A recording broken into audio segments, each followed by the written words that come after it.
지난 대선 TV 토론회에서 성폭력과 관련한 노골적인 인용 발언으로 논란을 일으킨 개혁신당 이준석 의원에 대해 제명을 촉구하는 시민 청원이 이틀 만에 동의수 16만 명을 돌파했습니다. 6일 오후 3시 현재 국회 국민동의청원 사이트에 올라온 이준석 의원의 의원직 제명에 관한 청원은 16만여 명이 동의한 상태입니다. 지난 4일 올라온 해당 청원은 이미 하루 만인 어제 소관 상임위원회 심사 요건인 5만 명 동의를 돌파했고 그 후에도 참여자가 급속히 늘고 있는 겁니다. 청원자는 이준석 의원이 5월 27일 진행된 대선 토론회에서 상대 후보를 공격하기 위해 여성의 신체에 대한 폭력을 묘사하는 언어 성폭력을 저질렀다고 주장했습니다. 그러면서 이 의원의 폭력적인 언어와 행위를 정당화하는 무책임한 태도는 주권자의 신뢰를 크게 저해하고 국회의원으로서의 품위를 손상시켰다며 국회의원의 청렴 의무와 징계를 규정한 헌법과 국회법을 근거로 의원직 제명을 청원한다고 촉구했습니다.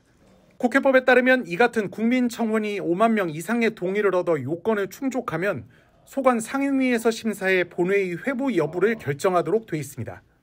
앞서 국회에서도 민주당과 조국혁신당 등의 소속 의원 21명이 이 의원에 대한 징계안을 윤리위원회에 제출한 바 있는데 실제로 제명하려면 재적 의원의 3분의 2 이상이 찬성해야 합니다.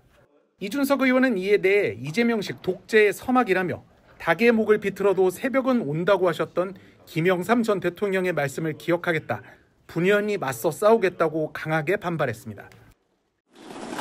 또 질문 있으실까요? 네.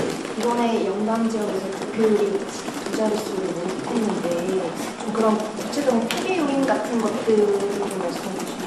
아무래도 저희가 분석하기에는 막판에 사표 심리론을 굉장히 국민의힘에서 세게 걸었다라는 인식이 있습니다. 실제로 저희가 제 준스톡 앱 거기서도 저희가 실시간으로 계속 조사를 해봤는데 주변에서 사표 방지론의 얘기를 하는 경우가 굉장히 많았다라는 이야기가 있었고, 저는 지방선거는 다를 것이다 이렇게 생각합니다. 지방선거에서는 많은 유권자들이 지역의 일꾼을 뽑고 또 그리고 정책적인 어떤 이해관계를 따져서 투표하는 경우가 많기 때문에 충분히 준비할 수 있다 그런 생각을 하고 있습니다. 이번에는 제가 그래서 선거 이틀 앞두고 얘기했던 것처럼 김문수 후보 측에서 어떤 지표에서도 이기기 어려운 상황 속에서 사표 방지론을 통해 가지고 한 2, 3% 정도의 지지율을 빼가려고 했던 것이 아닌가 그런 생각하고 있습니다.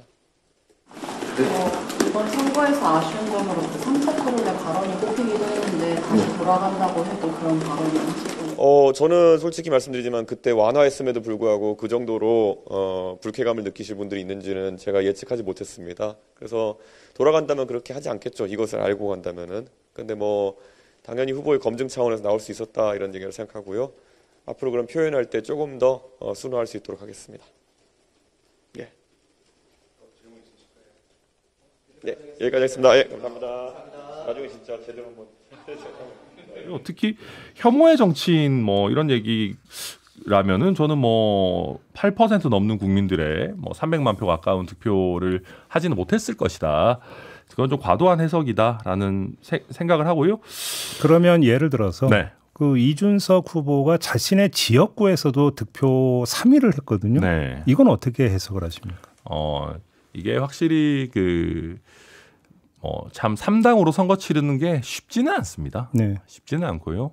지역구에서 훨씬 더 높은 득표를 했으면 좋겠지만 지역구에서도 결국은 전체 선거의 구도 또 사표 방지 심리 같은 것들은 공통적으로 적용이 되거든요. 아마 제 예상에는 예전에 심상정 대표나 아니면 안철수 의원도 그때 현역 의원이었는지는 모르겠지만 본인이 강세인 지역구나 본인의 지역구에서도 사실 그 전체 선거 구도의 영향을 완전히 뛰어넘지는 못했던 걸로 알고 있습니다. 그런데 대표께서 계속 사표 방지 심리를 주되게 강조를 하시는데 네. 그 논리라면 네. 제3당의 위치를 어느 순간에 갑자기 확 바꾸지 않는 이상은 어느 선거에서도 거기에 갇히는 거잖아요. 지금 이번 대선 끝나자마자 개혁신당처럼 내년 지방선거 준비에 이제 들어가겠다고 선언을 했는데 네. 지방선거에서 역시 마찬가지로 그럼 사표 심리 작동할 거 아니겠습니까? 네, 작동할 겁니다. 그래요? 네, 작동할 거고요.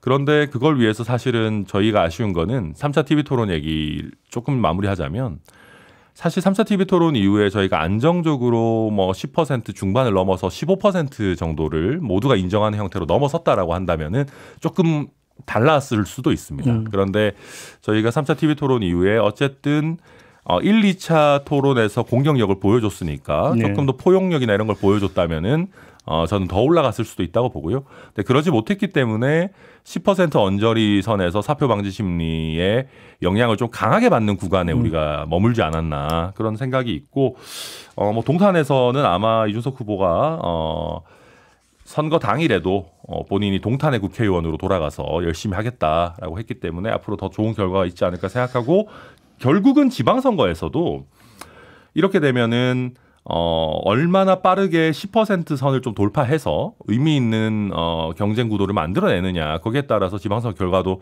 굉장히 많이 달라질 것이다 생각합니다. 저녁 8시 정각 MBC는 지상파 3사가 공동 실시한 출구조사 결과 개혁신당 이준석 후보의 득표율은 7.7%, 한 자릿수에 그칠 거란 전망을 발표했습니다. 개표가 본격화되기도 전 이준석 후보는 일찌감치 패배를 받아들였습니다. 이 선거의 결과 그리고 책임은 모든 것이 저의 몫입니다. 이 후보는 보수의 대안을 자처하며 보수의 성지 대구 경북에 공을 들였지만 지지율은 기대에 못 미쳤습니다. 전국 17개 광역시도 중 10%를 넘긴 곳은 단 한 곳도 없었고 대구 경북도 각각 8.3%, 6.7%에 그쳤습니다. 심지어 지난해 총선에서 42% 득표율을 기록하며 당선됐던 자신의 지역구 경기 화성을에서도 13.99%, 3위에 그쳤습니다. 이 후보는 선거운동 내내 대학 식당을 찾아다니며 청년에도 공을 들였지만 청년 표심도 성별로 극단적으로 갈렸습니다.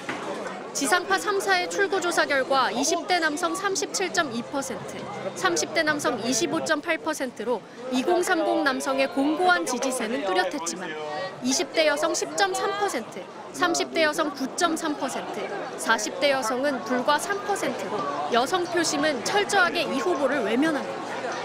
대선 전 공표됐던 여러 여론조사에서 두 자릿수까지 지지율을 끌어올리며 보수 진영 단일화 러브콜을 받던 이 후보는 여론조사 공표 금지 기간을 앞두고 3차 TV토론 성폭력성 발언으로 논란을 빚고 한 자릿수 지지율로 주저앉은 셈이 됐습니다. 이 후보는 결국 선거 비용 보전 기준인 10% 득표에 실패하면서 수십억 원의 선거 비용을 떠안게 됐습니다. MBC 뉴스 김지인입니다.